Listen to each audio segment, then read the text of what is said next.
एक दिवसाच्या शिबिराला आलो होतो. खरं म्हणजे माझाही मी म्हणजे अगदी मुळापासून श्रद्धावान, पण नंतर माझ्या असं लक्षात आलं मुळातलं मी कोकणातला आणि आमच्याही गावामध्ये भूत लागण्याचा प्रकार, अंगात येण्याचे प्रकार हे सातत्याने होत होते. त्याच्यामुळे काहीतरी शास्त्रीय मानसशास्त्रीय असं काहीतरी असलं पाहिजे असं वाटायचं, पण त्याची नेमकी उत्तरं सापडत नव्हती. आणि अखिल भारतीय अंतःहत्या निर्माण समितीचं 1992च्या डिसेंबरमध्ये एक दिवसाचं शिबिर केलं आणि माझ्या बऱ्याचशा प्रश्नांची उत्तरं मला मिळत चालली. आणि मग तिथपासून मी समितीच्या संपूर्ण कामकाजात मी सहभागी झालो.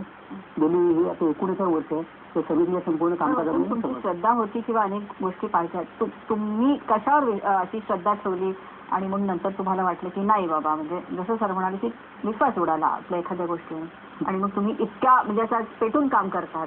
माझ्या भागामध्ये जे कोणी भगत मानसिक तांत्रिक शिल्लक होते यांच्याकडे गेल्यानंतर अनेक काही माणसं बरी होताना आपल्याला दिसत होतं. त्यामुळे हे काहीतरी असलं पाहिजे, हे काहीतरी एक सत्य यांच्यामध्ये असलं पाहिजे असं माझा पूर्वी विश्वास होता. पण नंतर मी असं लक्षात आलं की जर 10 माणसं गेली असतील त्याच्यापैकी दोघांच जणांना आराम पडतो, बाकीच्यांना आराम पडत नाही.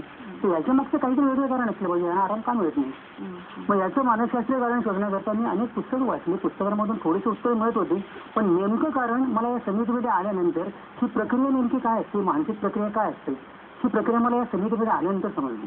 म्हणजे भूताचं झपाटणं असेल किंवा देवाचं अंगात येणं असेल, ह्या ज्या सगळ्या ज्या मानसिक प्रक्रिया आहेत आणि ते एका अल्परिदमच्या स्टेजमध्ये गेल्यानंतर ह्या पद्धतीच्या घटना घडतात ती पुढे जाऊन समजायला लागली. आमचा सगळा परिवार हा पहिल्यापासून महिला पाहतात. आमच्या अनेक मैत्रिणी आहेत आणि अनेक आज्या आहेत, अनेक मधली जी स्टेज आहे.